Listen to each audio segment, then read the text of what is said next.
ఏడవకు, మళ్ళీ ప్రయత్నిద్దాం. వేరే ఐవీఎఫ్ క్లినిక్కి వెళ్దాం. శ్రీనాథ్ ఓదారుస్తున్నాడు. నా మనసు ఒప్పుకోవడం లేదు. క్లియర్గా మన ఇద్దరం తల్లిదండ్రులను కాలేం అని చెప్పేశారుగా, అదంతా వేస్ట్ అన్నాను.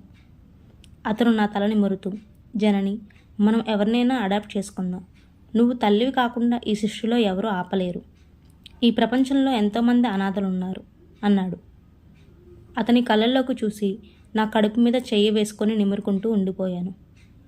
గొడ్డు చెట్టు కంప కింద తయారయ్యింది. ఓ పువ్వా పండా, 4 ఏళ్ళు నీళ్ళు పోశాను అనవసరంగా. దానిమ్మ చెట్టు కొట్టిస్తూ పక్కింటి శశమ్మ గారు అన్న మాట నాకు గుచ్చుకుంది. ఇలా ఎవరేం మాట్లాడినా నేను హట్ అవ్వడం, తల్లి కాలేని నా లోపాన్ని ఎత్తి చూపించినట్లుగా భావించడం నా తప్పు, కానీ వాళ్ళది కాదు. రోజు రోజుకి మరీ సెన్సిటివ్గా తయారవుతున్నావు అంటూ శ్రీనాథ్ నన్ను కౌన్సిలింగ్కి తీసుకువెళ్ళాడు. ఆ డాక్టర్ అమృత చాలా దయగా మాట్లాడారు. అడాప్షన్ ఏజెన్సీలో చట్ట ప్రకారం మమ్మల్ని రిజిస్టర్ చేయించుకోమన్నారు. నా పాత జీవితంలోకి మళ్ళీ వెళ్ళమని, నేను మానేసిన బేకింగ్ మళ్ళీ స్టార్ట్ చేయమని ఎన్నో విధాలుగా నచ్చ చెబుతూ నాకు కౌన్సిలింగ్ ఇచ్చారు. అక్కడ ఉన్నంతసేపు బాగానే ఉండేది. మళ్ళీ ఇంటికి రాగానే ఓ పాప బొమ్మ చూసినా, ఏదైనా సినిమా చూసినా మళ్ళీ ఆలోచనలు. ఖాళీగా శూన్యంగా నా గది మది నా మీద దాడి చేసేవి. ఆ శూన్యం ఈ అదృష్టం లేని వాళ్ళకి అర్థమవుతుంది, వేరే వాళ్ళకు అర్థం కాదు అనిపించేది. శ్రీనాథ్ ఆఫీస్ పని మీద సింగపూర్ వెళ్తూ నన్ను పుట్టింట్లో కొన్నాళ్ళు ఉండి రమ్మని పంపించాడు. అమ్మ నాన్న నన్ను చూసి చాలా ఆనందించారు. రిటైర్ అయిపోయిన సొంత ఊరు వెళ్ళి సొంతంట్లో వనప్రస్థం గడుపుతూ మొక్కలు చెట్లు వేసుకొని వాటిలోని పిల్లల్ని బంధాల్ని చూసుకుంటూ ఒంటరిగా ఉండే వాళ్ళిద్దరికీ అన్నయ్య వదిన పిల్లలు వెళ్ళినా, నేను శ్రీనాథ్ వెళ్ళినా పండగే. అమ్మ చాలా సెన్సిటివ్గా డీల్ చేసేది నాతో. సాధారణంగా ఎవరి పిల్లల గురించి, వాళ్ళ ఉన్నతి గురించి, అల్లరి గురించి నా ముందు మాట్లాడదు. కానీ నాన్నగారు పెద్దగా పట్టించుకోరు. నీలి, పాపను తీసుకురా, పసిపిల్లల సందడి, తోటలో పిట్టల కలకలం ఎంత బాగుంటాయో అన్నారు బావి దగ్గర అంటులు తోముతున్న అమ్మాయితో. చెవుల్లో ఇంకా దూది పెట్టుకున్న ఆ అమ్మాయి బాలింతలా ఉంది. పట్టుమని 16 ఏళ్ళు కూడా లేనట్టుగా చిన్నగా సన్నగా నీరసంగా ఉన్న చూడముచ్చటగా ఉంది. ఆమెని పరికించి చూశాను. ఎందుకో ఆధారం లేని తమలపాకు తీగ వేలాడి పడిపోయినట్టు అనిపించింది. నువ్వెందుకు వచ్చావే పనికి, మీ అమ్మేది అని అమ్మ పెద్దగా అరిచింది. అమ్మకి ఒంట్లో బాగాలేదట, నన్ను పొమ్మంది అంది నీలి. పసిది పాలు తాగకుండా ఎంతసేపు ఎలా ఉంటుంది, చేసిన చాలు వెళ్ళు అంది అమ్మ. దానికి పోతపాలు పడుతున్నామమ్మా, పాలు సరిపోవట్లేదు అంది నీలి పాత్రలు కడగడం పూర్తి చేసి లేస్తూ. నువ్వు సరైన ఆహారం తీసుకుంటే కదా పాలు పడేది, వెళ్ళేటప్పుడు మర్చిపోకుండా పళ్ళు తీసుకెళ్ళు అంది అమ్మ. నీలి తల ఊపింది. నేను పుస్తకం చదువుకుంటూ ఇదంతా ఓ చెవి వేసి విన్నాను. అమ్మ నా దగ్గరికి వచ్చాక, ఏం చేస్తాడు ఈ నీలి మొగుడు అని అడిగాను. మొగుడా మొద్దులా, కొన్నాళ్ళు సిటీలో మేనత్తింట్లో ఉండి ఇదంతా తెచ్చుకుంది. ఎవరే అంటే బస్తీబాబు, పెళ్లి చేసుకుంటా అన్నాడు అని చెప్తుంది. ఓ పేరు అడ్రస్ ఫోటో ఏమీ లేదు. 4 నెలలు వచ్చాక తెలిసి ఆ తల్లి లబలాడింది. అబార్షన్ చేయడానికి డాక్టర్ ఒప్పుకోలేదు. పైగా నీలి చాలా బలహీనంగా ఉంది, అందుకే ఉంచేశారు అంటూ నీలి పురాణం చెప్పేసింది అమ్మ. ఆ సాయంత్రం నాన్న ఎత్తుకొని తిప్పుతున్న పసిపాపను చూశాను. చాలా ముద్దుగా ఉంది. ఎవరో కొంచెం అందగాడి వరప్రసాదమే. దుర్మార్గుడు అలా ఎలా తల్లిని చేసి వదిలేశాడు అనుకున్నాను కోపంగా. దాన్ని ఇచ్చేసి రండి అమ్మ కోపడుతూ అంది నాన్నని. ఇటు తీసుకురండి నాన్న అన్నాను. నాన్న పాపను తీసుకొచ్చి ఇస్తూ, చూడు ఆంటీని అని పాపను నాకు అందించాడు. పాపను ఎత్తుకోగానే బోసి నవ్వులు నవ్వింది. అప్పుడే విరిసిన గులాబీ పువ్వులా ఆ నవ్వు ఎంత ఆహ్లాదంగా ఉందో. చిన్న చిన్న కాళ్ళతో నా గుండెలు తంతుంటే ఎంత హాయిగా అనిపించింది. అక్కడ గూడు కట్టుకుపోయిన బాధేదో కరిగిపోతున్నట్లుగా అయింది. ఎత్తుకొని తోటంతా తిరిగాను.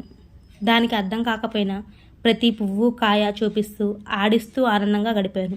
అమ్మ, పాపకి పాలు ఇప్పించి తీసుకొస్తాను ఇవ్వండి అని నీలి తల్లి పైడమ్మ అడుగుతుంటే ఇవ్వలేక ఇచ్చాను. అప్పటి నుండి రోజు పాపతో ఆడుకోవడంతో పాటు గులాబీ అని పిలవడం మొదలుపెట్టాను. నీలి చాలా అభావంగా పాప వైపు చూసేది. వాళ్ళమ్మ ఓనాడు, దీనికి అసలు పాప మీద ప్రేమ ఉందా లేదా తెలియడం లేదు అమ్మగారు. పాలిచ్చి ఏటో చూస్తూ కూర్చుంటుంది. పలగా బలకం తీసుకొని ఏవో అక్షరాలు రాసుకుంటుంది, లేదంటే ఏవో కథల పుస్తకాలు తెచ్చుకొని చదువుకుంటూ ఉంటుంది అని కంప్లైంట్ చేసింది. అమ్మ అంతా విని, అది చిన్నదే కదే, ఇంకా దానికి ఈ బాధ్యత అర్థం కావడం లేదులే అంది. పైడమ్మకి భర్త లేడు. ఈ పాచిపనులే ఆధారం. పిల్లన్న మనవరాలన్న ప్రాణం. ఇదంతా సంఘంలో అవమానమని, సమాజం ఏమనుకుంటుందోనని గుండెలు బాదుకునేంత తెలివితేటలు లేవు. కూతురికి ఒక యాక్సిడెంట్ అయ్యింది సిటీలో అన్నంత తేలిగ్గా తీసుకొని ఔన్నత్యం మాత్రమే ఉంది. 10 రోజుల్లో గులాబీ కోసం ప్రతి పూట ఎదురు చూడటం అలవాటైపోయింది. పాల సీసాతో సహాయమని నేనే పట్టిస్తున్నాను. ఆ పసిదాన్ని పక్కలో వేసుకొని పడుకుంటే ఆ ఆనందం శాశ్వతం అవ్వాలని ఆశ రోజు రోజుకి పెరిగిపోయింది. ఒకరోజు అమ్మని అడిగాను, అమ్మ గులాబీని నాకు ఇస్తారేమో అడుగు, నీలి జీవితం సుఖంగా గడిచేటట్లు మనం చూద్దాం అన్నాను. ఏ తల్లి బిడ్డను అమ్ముకోవడానికి ఇష్టపడదు. అందుకే అసలు దాన్ని తీసుకురావద్దని మీ నాన్నకి చెప్పాను. అమ్మ ఘాటుగా చెప్పింది. కొద్దిగా బాధపడినా అడిగి చూస్తే ఏమన్నాను. నాన్న నా మాటకు వత్తాసిస్తూ, పెద్దింట్లో పిల్ల పెరిగి పెద్దయ్య దాని జీవితం బాగుంటుందని ఆలోచిస్తారేమో, ఎవరికి తెలుసు, అడిగి చూద్దామన్నారు. అమ్మ నాన్న పైడమ గుడిసికి వెళ్ళారు. నాకు క్షణం ఒక యుగంలా గడుస్తుంది. అటు ఇటు పచార్లు చేస్తున్నాను. నా జీవితం ఈ 36 ఏళ్ళు గడిచింది కాదు, ఇప్పుడే ఈ నీలి జవాబు మీద ఆధారపడి ఉంది అని అనిపించింది. ఏమిటా పరధ్యానం పిలుస్తుంటే అన్న శ్రీనాథ్ గొంతు విని ఉలిక్కిపడ్డాను. ఎదురుగా నవ్వుతూ బ్యాగ్తో నిలబడి ఉన్నాడు. శ్రీ, టైంకి వచ్చావు. ఒక ఇంపార్టెంట్ ఘట్టం జరగబోతుంది మన జీవితంలో అని ఆనందంతో ఎగ్జైట్మెంట్తో అతన్ని చుట్టుకుపోయి నేను ఏం చేస్తున్నానో చెప్పాను. శ్రీనాథ్ అంతా విని నన్ను కూర్చోబెట్టి తను నా పక్కనే కూర్చున్నాడు. ఎక్కువ ఎగ్జైట్ అవ్వకు, ఇస్తారో లేదో అన్నాడు. నేను నీలి అసహాయత, పైడమ్మ ఆర్థిక స్థితి అన్నీ వివరించాను. అతను అంతా విని అయినా నాకు డౌటే అన్నాడు. గులాబీని ఎప్పుడంటే అప్పుడు నీళ్ళు వచ్చి చూడొచ్చు, మంచి స్కూల్లో వేసి మంచిగా పెంచుతాం అని చెప్తాను అన్నాను. అమ్మా అంటూ పరిగెత్తుకుంటూ నీళ్ళు వచ్చింది. ఆత్రంగా గేటు తీసుకొని ఏడుస్తూ వచ్చింది. శోకదేవతలా ఉంది. నన్ను అర్థిస్తూ అసహాయంగా కబేలోకొచ్చిన మేకపిల్లలా చూస్తుంది.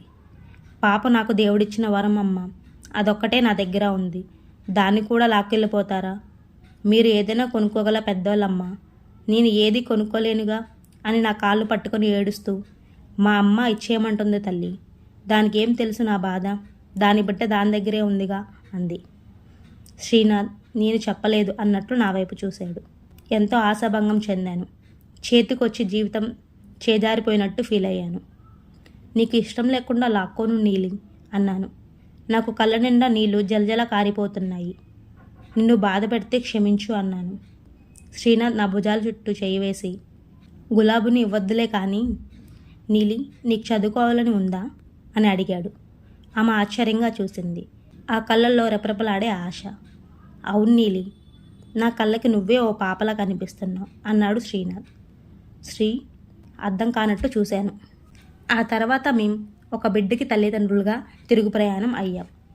రిజిస్టర్ ఆఫీస్కి వెళ్ళి ల్యాండ్ రిజిస్ట్రేషన్లా బిడ్డను కూడా రిజిస్టర్ చేసుకోండి అని ఎవరో సలహా ఇచ్చారు. మా బిడ్డ మేజరట. అవును, నీలిని మేము దత్తత తీసుకున్నాం. నీలితో పాటు బోనస్గా గులాబీ వచ్చింది. ఆ నీలి అనే చిట్టి మొక్కకి పూసిన పసిమొగ్గని ఎలా తుంచుతాం? ఈ స్టోరీ కనుక మీకు నచ్చినట్లయితే వీడియోని లైక్ చేయండి. మరిన్ని స్టోరీస్ కోసం ఛానల్ని సబ్స్క్రైబ్ చేయండి. Thank you.